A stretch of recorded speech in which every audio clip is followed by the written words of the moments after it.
Olá pessoal, segunda parte, continuando a nossa conversa sobre respondendo críticas às constelações familiares no tocante, né? Eu não tenho autorização para falar sobre defender as constelações familiares, porque eu já falei no outro vídeo que isso não é possível nem defender e atacar de forma geral, é um grande desconhecimento. A partir do ataque cibernético que nós recebemos na Universidade Federal, né, de perfis que se dizem, né, defensores da ciência, mas com uma agressividade muito grande.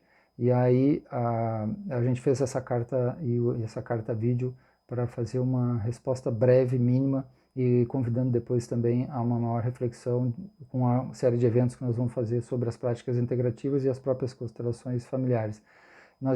Eu dizia que as constelações estão ainda em fase né, maior verificação, mas eu vou, ao final desse vídeo aqui, já citar vários artigos que existem. Na verdade, a gente fez uma pequena compilação muito rápida, porque existem também vários trabalhos acadêmicos sobre constelações, uso de constelações em setores diferenciados, né? Que já falei que está na educação, está no sistema também organizacional, isso é bem interessante. Há várias corporações, dimensões sistêmico-organizacionais que se utilizam exercícios sistêmicos e até constelações na área das organizações, né, sejam elas públicas, privadas, mas mais ainda nas empresas, né? Então, na parte de científica, porque isso é uma acusação que se faz, né? Constelações são pseudociência. Nós já falamos isso na primeira parte, dizendo que isso tem um equívoco aí dentro, não só pelo desconhecimento, mas também pelo modelo de ciência que quer se impingir às constelações, né? Mas, em todo caso, precisa, aqui é necessário tomar modelos de investigação qualitativa diferenciados para analisar as constelações familiares, né, em especial com visões epistemológicas mais contemporâneas e que possam superar as visões mais restritas, né, ou do Estatuto Epistemológico das Ciências da Natureza, ciências duras, que tem uma outra forma de verificação.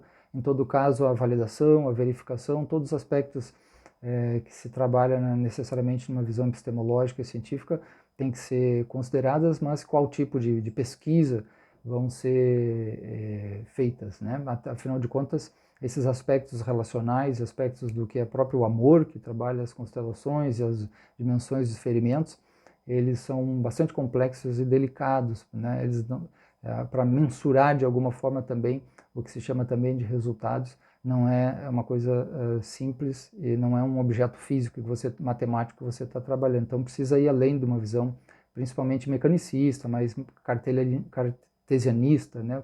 Cartesiana, como a gente chama. Eu escrevi vários artigos até sobre isso, e tomar uma visão mais contemporânea, né? Assim, no judiciário, na saúde e na dimensão pedagógica, né? Existem benefícios que foram sendo vistos, né, amplamente, e isso também mobilizou muito as pessoas a utilizar esses métodos, né? É evidente que mais estudos eles vão ser feitos, estão sendo feitos e precisam ser feitos, então nesse sentido a crítica é muito importante, ainda mais ainda que essas práticas estão sendo inseridas e foram inseridas no próprio SUS e pela UFPE também aí dentro da educação pública, né? E também em outras universidades federais isso também já vem sendo utilizado, Ceará, Bahia e outras, né? Então, obviamente a universidade não pode negligenciar esse papel de resposta a essa demanda crítica investigativa, né? E até as próprias formações, pensar que tipo de formação seria mais potente, mais substancial, para, de alguma forma, não serem superficiais. Isso é bastante importante. A gente sabe que existem profissionais em todas as áreas e pessoas que fazem cursos mais curtos, com menos preparação, e aí vão, né, para o mercado, e aí, nesse sentido, as críticas são bastante importantes, que essas críticas que nós fazemos também, né, a pessoas que não estão devidamente preparadas ou não têm uma estrutura como nós temos, né, de universidade, de apoio psicológico, médico, de pesquisa e tudo mais, tá? Então, nós convidamos as pessoas interessadas, principalmente nesse tema ligado à saúde, psicologia e saúde, há os eventos que nós vamos preparar. Um deles está programado para 9 e 10 de novembro desse ano, 2021, né, na parte da tarde, na parte da noite, 9 e 10 de novembro, sob a coordenação da Pró-Reitoria de Gestão de Pessoas e também os parceiros, como o Espaço Diálogo Reparação, né, e outros eventos que nós vamos fazer, e lives, etc., sobre esse tema com outras pessoas. Então, repetindo, nós somos muito favoráveis, estamos muito abertos e fazemos críticas investigativas, lúcidas e factuais, mas a gente não vê como produtiva e acadêmica críticas de ordem moralizante, porque a gente está no mundo de haters, né, de ganhar espaço, visibilização através de radicalismos, né, movido por paixão e desconhecimentos e até cancelamentos em redes sociais, né. Então a gente questiona isso, convida essas pessoas a olharem o que está movendo essas pessoas, se é o bem-estar, inclusive pessoas que não são da área, por exemplo, pessoas da área da física, se colocando, né, como um sabedor na área da saúde. Isso a gente não consegue compreender. Como toda prática, a constelação familiar, ela recebe a influência da pessoa, do contexto que ela está sendo aplicada, de modo que não se pode fazer julgamentos genéricos de fora. As constelações familiares que nós utilizamos, né, no Serviço Integrado de Saúde do SUS, né, no Espaço de Diálogo e Reparação, na FPE, elas não se encaixam de modo algum nessas críticas agressivas de julgamento moralizante que foram endereçadas, né, a nós e a outras pessoas também, que a gente tem visto, né, mais especificamente críticas como nazismo, nazistas, machistas, homofóbicos, né. É uma coisa absolutamente absurda isso, né, porque nós combatemos isso e usamos até as constelações familiares como nós entendemos e com a nossa sabedoria para demover as pessoas também desses lugares doentios, agressivos, e a gente sabe que aí dentro tem sofrimento. Qualquer pessoa que queira conhecer o nosso trabalho poderá verificar essa seriedade, o cuidado, o carinho, o respeito e o amor que move a mim, aos meus colegas, né?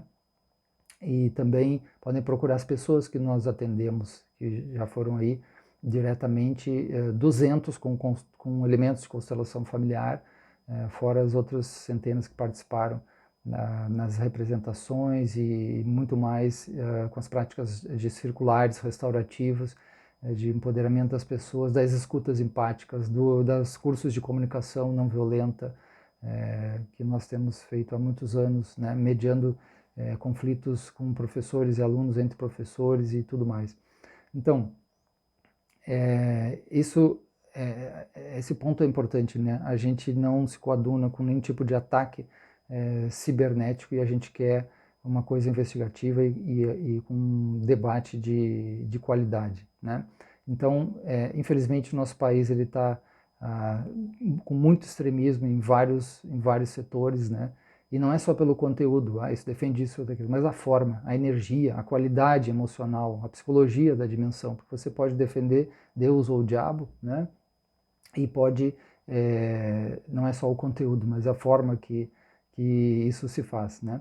Então isso fica mais evidente pelo fato de que ninguém consultou a gente nessas críticas, não houve perguntas, né? Ninguém buscou saber do nosso trabalho, ou pediu justificações, ou convidou ao debate, apenas atacou, mostrando-se dono de uma verdade pronta, intocável, sem diálogo, sem investigação, que deve ser impingida a nós também, que utilizamos, né, por um acaso temos esse nome também, então a gente entra nesse saco aí, né? Então a gente convida a repensar esse tipo de energia da intolerância, esse abrigo emocional de dogmas, né? O ponto mais forte que nos motiva a usar essas práticas que usamos é o resultado em nosso público, em termos de bem-estar, diálogo, empatia, aumento de consciência sobre a própria vida, fragilidades e potências de vida e amor que as pessoas carregam. E a gente pergunta também, o que diriam as pessoas que a gente conseguiu ajudar, encaminhar para serviços psicológicos também, né? E aquelas, em especial, que são um número interessante nesses últimos tempos da própria pandemia, que a gente tirou do risco de suicídio, né? Um dos pontos aí muito precioso, muito valioso, né? Entre outros, e encaminhamos para algo positivo, né? O que essas pessoas diriam diante dos algozes, né, das constelações familiares, ou como apareceram algozes também da justiça restaurativa, algozes da cultura de paz, algozes, desses outros aspectos de práticas integrativas e complementares, né, que a mesma não funciona. O que eles diriam? É uma pseudociência, né? É muito paradoxal.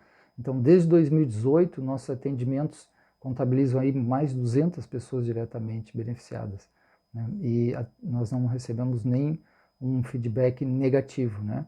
Após o atendimento, nós solicitamos aos participantes que avaliem o atendimento, né? Isso é importante. Isso não significa que pessoas que tenham passado por constelação familiar em algum lugar, né, não possam ter se decepcionado ou não ter haurido efeitos ou ter, né, sido de alguma forma retraumatizados em alguma situação. Isso pode acontecer, né? Como todas as práticas de cuidado e de justiça também, e até na educação a gente vê isso. Então, nesse sentido, as práticas de constelação familiar como nós utilizamos não tem necessariamente a ver com cura ou não cura, pois é uma prática de apoio, né, dimensão complementar, um momento curto e único. Abrir uma constelação, inclusive, é ver imagens que as pessoas carregam em si de outras relações e das suas relações, né, nesse caminho de autoconhecimento, de busca das pessoas, diminuição do seu sofrimento, né, serem acolhidas, né, nas suas buscas autônomas e livres, né. Então, apoiamos o senso crítico com todas as práticas de investigação contínua e recomendamos também muito a quem tem interesse no tema ir além do a favor ou contra, típico de polarização superficial, de cancelamentos de rede social, sem nenhum tipo de profundidade, né? Polarizações emotivas. E estudar mais, vivenciar, conhecer a prática, conversar com as pessoas que passaram, né? Não com uma ou duas, mas com mais, né?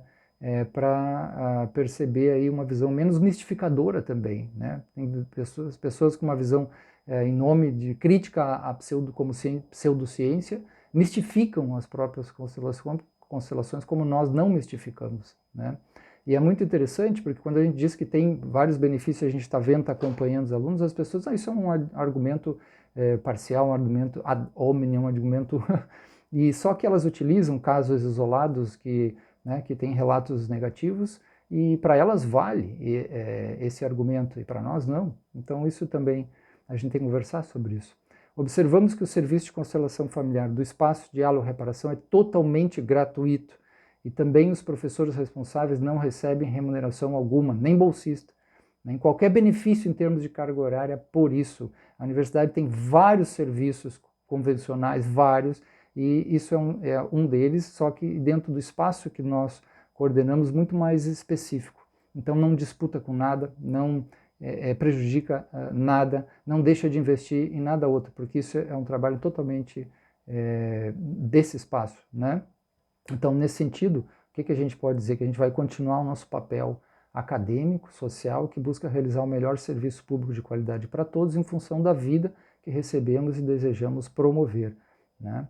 Então, para o que não se identificarem com as pessoas que não se identificam com esse método, né, há outras opções disponíveis na própria universidade, em outros lugares, as pessoas são diversificadas, singulares, e os métodos também precisam ser. Então, assinam essa fala, eu próprio, né, Marcelo Pelizoli, a doutora Cecília Costa, membro do EDR, doutora Maria de Fátima Galdino, membro do EDR, professora titular, doutora Maria José de Matos Luna, membro do EDR, presidente da Comissão de Direitos Humanos da Helder Câmara, o doutor Tiago Ribeiro de Souza, psicólogo, responsável pela constelação no CIS, professor Jarbas Nunes, biomédico, gestor do CIS e mestre em saúde coletiva, professor na Universidade Estadual, professor Dr. Rodrigo Chale Cariri, que é médico, professor da UFPE, do Centro de Ciências Médicas e primeiro coordenador de curso de medicina da UFPE, e segue também o texto, vários artigos em revistas científicas sobre as constelações. Obrigado.